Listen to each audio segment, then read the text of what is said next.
7 দিনের ছেলে রাইখা ও চলে গেছিল। আমার সন্তান হবে করোনার সময়, তখন আমার হাতে টাকা পয়সা ছিল না। তো আমার এক বড় ভাই ছিল, দুলাভাই, ফুফাতো বোনের জামাই। তো ওনাকে ফোন দিলাম যে ভাই এমন এমন সমস্যা। পরে ভাই আমাকে 15,000 টাকা দিছিল। অনেক টাকা আমি ইনকাম করি কিছুদিনের মধ্যেই।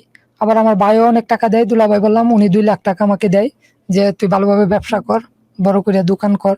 তখন আমি দোকান দিই, 2 লাখ টাকা খরচ করে মুদির দোকান দিই। তো দোকান দেওয়ার পর ভালোই ছিল, কিন্তু আমার ওয়াইফ আরেকটা ছেলের সাথে সম্পর্কে ছিল।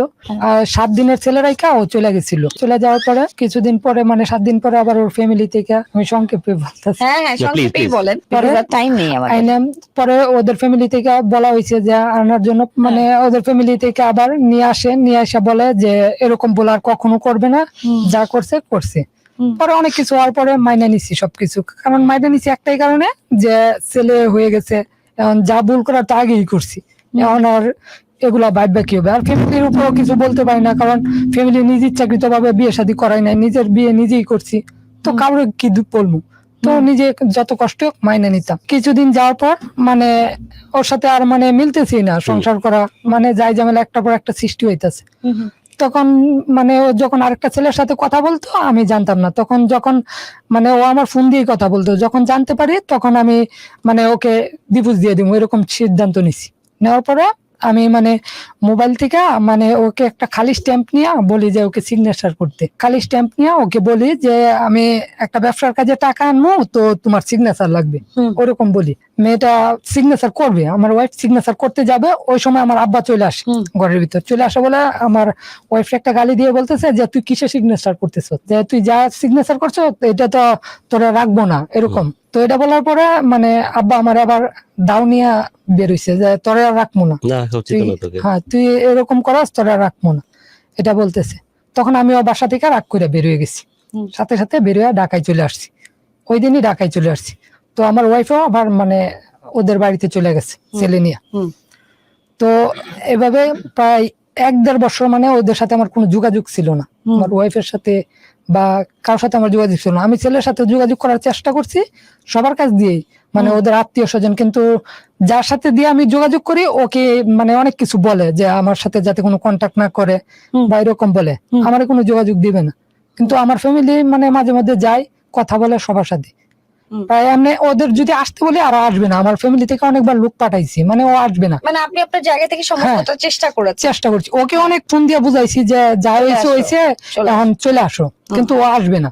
ও আসবে না, না আসলে তাহলে কিভাবে এটা শেষ করবা, শেষ করে দেও, মানে ও শেষও করবে না সম্পর্ক, আসবেও না, ও বলতেছে। তো অনেকদিন যাওয়ার পর প্রায় 1.5 বছর এভাবে গেছে। যাওয়ার পর আমি আবার ঢাকা থেকে আবার দেশে যাই। দেশে যাওয়ার পরে ওকে কল করি যে আসো, তুমি আসো। ও বলতেছে আসবে না। তো বলতেছে যে আমি বললাম যে তুমি যদি না আসো আমি আবার বিয়ে করবো, ওরে বলতেছি।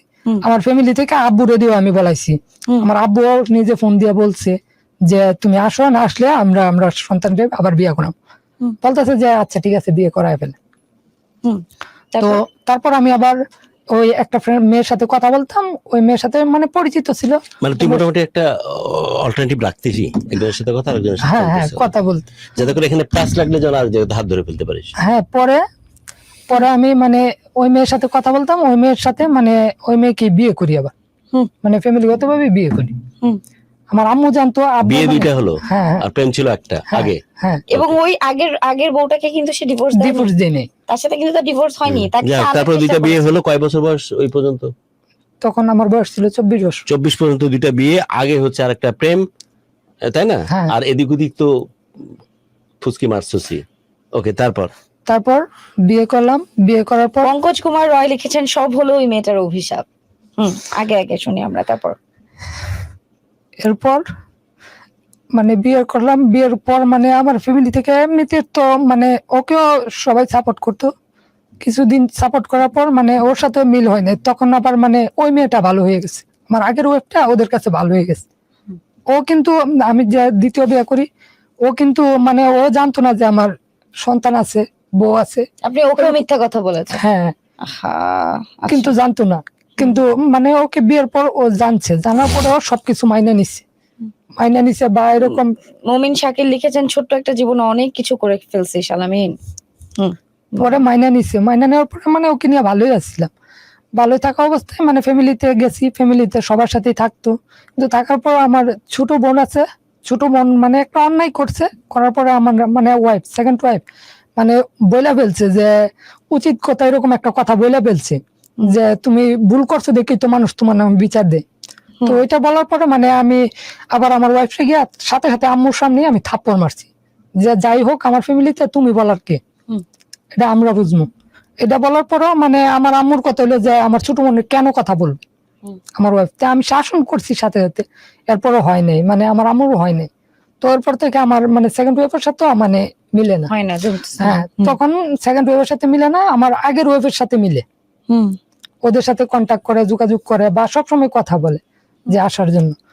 তো আমি ঈদের সময় বাড়িতে ছিলাম ওকে নিয়ে, ওই ঈদের সময় বাড়িতে ছিলাম, তখন ওরে ফোন দিয়ে আমার আগের ওয়াইফটা, আমার আম্মু ফোন দিয়া বলতেছে যে আলামিন তো বউ নিয়ে বাড়িতে আইসে, তুই আইসা মানে ওর নামে মামলা কর।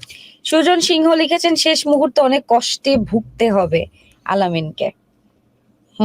তখন বলতেছে যে তুই আইসা মানে মামলা কর, যা লাগে আমরা বুঝবো, আমার আম্মু আর ছোট বোন বলতেছে। তখন মানে আমার প্রচুর কষ্ট হয়েছে যে আমার নিজের আম্মু ছোট বোন এভাবে মানে বলে। তো আমি ওদের সাথে রাগারাগি করি, প্রচুর পরিমাণে রাগারাগি করি ওদের সাথে, মানে প্রায় রাগারাগি করার পর ওরা আবার এই দেশ থেকে মানে ঢাকা থেকে দেশে যায় ওরা আমার নামে দরবার জমা আমার সেকেন্ড ওয়াইফকে মারতে যায়, মানে মারেও আমার আগের ওয়াইফ, কারণ ওরা ছিল পাশে, ওরা সবাই সাপোর্ট করছে, সেকেন্ড ওয়াইফকে মারে। তো আমি আবার বাসায় আইসা দেখা আমি আবার মারতে যাই ওদেরকে, মানে ওরা সবাই আমাকে মানে অনেক করে যে তুই এত কিছু করার পরও যে মাইনে নিছে, এগুলোই অনেক কিছু, মানে শেষ সবাই কর। পরে এলাকার সব মানুষ দলা করছে। আর কি বিয়ে করেছিস, আর কোনো মেয়ের সাথে সম্পর্ক করেছিস এরপরে? না, এখন না। কি অবস্থা বর্তমানে? চলে আয়। হ্যাঁ বর্তমানে ভালো আছে, কার সাথে? আমার সেকেন্ড ওয়াইফের সাথে আছে। এমনকি ফার্স্ট ওয়াইফকে আপনি মেনে নেবেন না? আমি আমার সন্তানের তো কাছে যাই, কিন্তু ওরা আমার সাথে কথা বলতে দেয় না। ভুল আমি করছি, কিন্তু ও তো ভুল করছে। কি ভুল? ও তো আমার কাছে থেকে অন্য ছেলের সাথে কথা বলছে, তখন যদি অন্য ছেলের সাথে কথা না বলতো তাহলে তো আমি আরো এরকম হইতো না। বললাম যে কারণে আমার মতো এরকম ভুল আর কেউ না করে, না বললাম কারণ মানে এরকম কষ্টগুলা বলার মতো আমার কেউ নাই, আমার ফ্যামিলির সবাই থাইকেও আমার পাশে কেউ নাই। আমার মা, ছোট বোন আমার মানে একবারে যোগাযোগ করে না, আজকে 8 মাস যাবত আমি আমার যে রোগের কথা বলছি ওখান থেকে বাইরে হতে পারছিস কি? বিয়ের পরে মানে অন্য কারোর সাথে এভাবে কখনো কথা বের বলতে হতে পারছিস? হ্যাঁ, এখন মানে আমি 4 দিন আগে আমার ফুফা মারা গেছিল, তো তো দুঃখে আমি কি খাইছিলি? এখন চাই যে মানে আমার মতো ভুল কেউ না করুক, আর আমি আমার সন্তানের কাছে চাই, কিন্তু ও দিবে না। আমি গত 4 দিন আগে বাড়িতে গেছিলাম, আমার আগের ওয়াইফ মানে আমার সাথে কন্ট্যাক্ট করতে চাই, আমি ওর সাথে কথা বলি। গত মাসে আমি ওই মেয়ে কি বিয়ে হয়েছে? না মেয়ের নাম্বার আছে তোর কাছে? হ্যাঁ নাম্বার আছে, একটা নাম্বারে ফোন দিয়ে দেখো তো যে পারি কিনা। আমি মানে বলার চেষ্টা করছি, বুঝাইছি যে দেখো এখন ও বলতেছে যে মানে আমার এখনকার ওয়াইফ ওকে ছেড়ে দিয়ে ওর কাছে চলে যাইতে হবে, কিন্তু আপনি দুইজনকেই রাখতে চাচ্ছেন। হ্যাঁ। ढाका FM 94.4